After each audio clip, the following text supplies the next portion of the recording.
দিয়েছি তো রক্ত, আরো দেব রক্ত, রক্তের বন্যায় ভেসে যাবে অন্যায়। সেই স্লোগান আজ বাস্তবতায় এসেছে যে রক্তের উপরে অন্যায় ভেসে গেছে, অন্যায় দেশ থেকে পালিয়ে গেছে রক্তের উপরে। স্মরণ, এগুলো এখন শুধু স্মরণ করার বিষয়। আজকে শুকর আদায় করার বিষয় হলো এখানে এটা, এই যে হাতে হাত করির দাগ, চামড়া উঠে গিয়েছিল, এখনো পর্যন্ত যায় নাই। যারা এই হাতে মাসের পর মাস হসপিটালের বেডের ভেতরে হাতকড়ি, পুরানা হাতকড়ি লাগায় গায়ের চামড়া উঠায় ফেলেছিল, আজকে তাদের হাতে রশিদে বাঁধা গরু ছাগলের রশি তাদের গলায় দেখা যায়, তাদের মাজায় দেখা দেয়। মসনদে বসে থাকেন যারা রাষ্ট্র পরিচালনা করেন, জুলমের বিচার কেমন হয় এ থেকে তাদের শিক্ষা নেওয়ার জরুরত রয়েছে। উপস্থিত হেফাজতে ইসলাম বাংলাদেশের কেন্দ্রীয় ও স্থানীয় উলামায়ে কেরাম, সম্মুখপানে সমবেত সংগ্রামী সুধী, আল্লাহর দরবারে শুকর যে আল্লাহ তাআলা আমাদেরকে দীর্ঘ কোরবানির পরে আল্লাহ তাআলা নতুন করে আমাদেরকে স্বাধীন জীবন দান করেছেন, স্বাধীনতা দান করেছেন। দীর্ঘ সময় পর্যন্ত জালিমের জুলমের জিন্দানখানায় উলামায়ে কেরাম বন্দী ছিলেন। উলামায়ে কেরামের কোরবানি, এমন এক কোরবানি উলামায়ে কেরাম বিগত দিনগুলোতে দিয়েছেন।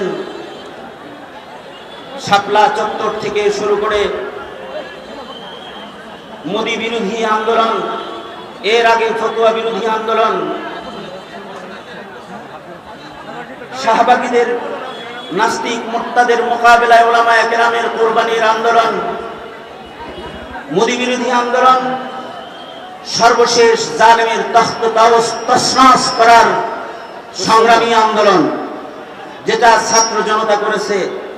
এ পর্যন্ত উলামা হযরতদের সর্বোচ্চ কোরবানি রয়েছে। উলামায়ে কেরামের রক্তের উপরে জালিমের এ শাসন প্রতিষ্ঠা করার জন্য যারা স্বপ্ন দেখেছিল যে তারা উলামা হযরতদের রক্তের উপরে নৌকা চালাবে, তারা এবার পানির উপরে নৌকা চালায় ওরে রেহাই পায় না, পানির উপরে নৌকা চালায় ওরে রেহাই পায় না।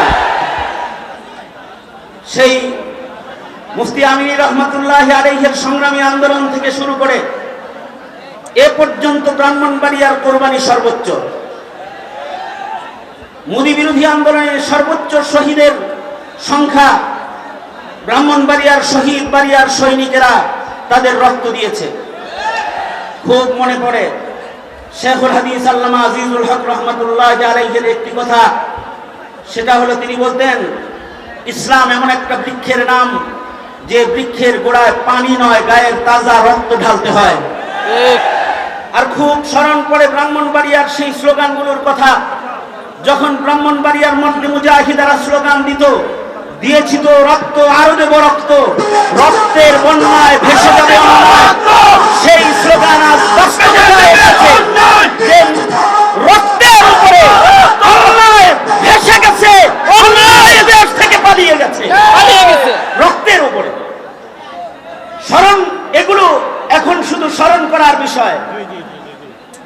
আজকে শুকর আদায় করার বিষয় হলো এখানে এটা, এই যে হাতে হাত করির দাগ, চামড়া উঠে গিয়েছিল, এখনো পর্যন্ত যায় নাই। যারা এই হাতে মাসের পর মাস হসপিটালের বেডের ভেতরে হাতকড়ি, পুরানা হাতকড়ি লাগায় গায়ের চামড়া উঠায় ফেলেছিল, আজকে তাদের হাতে রশিদে বাঁধা গরু ছাগলের রশি তাদের গলায় দেখা যায়, তাদের মাজায় দেখা দেয়। মসনদে বসে থাকেন যারা রাষ্ট্র পরিচালনা করেন, জুলমের বিচার কেমন হয় এ থেকে তাদের শিক্ষা নেওয়ার জরুরত রয়েছে। আমি এই সময়ে হেফাজতে ইসলাম বাংলাদেশ তথা মুসলিম মুমিন মুসলমানদেরকে বলবো যে আপনাদের সংগ্রাম, আপনাদের রক্ত, আপনাদের কুরবানির বদৌলতে যে স্বাধীনতা অর্জন হয়েছে, এটাকে রক্ষা করার জন্য সর্বোচ্চ কুরবানি দেওয়ার জন্য প্রস্তুত বারবার থাকতে হবে। পাশাপাশি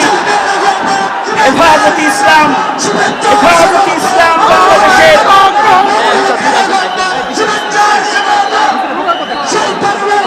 হেফাজতে ইসলাম বাংলাদেশের নেতৃবৃন্দ শহীদ বাড়িয়াতে উপস্থিত রয়েছেন। হেফাজতে ইসলাম বাংলাদেশের নেতৃবৃন্দ শহীদ বাড়িয়ায় উপস্থিত রয়েছে।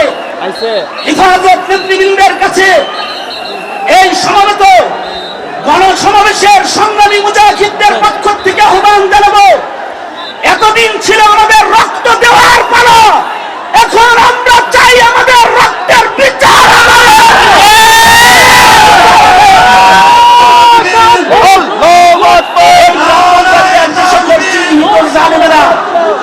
যারা 7 বছরের ঐতিহ্যের প্রতিষ্ঠান জামিয়া ইউনুসিয়াতে তারা পুলিশি বাহিনীর কাঁধে বন্দুক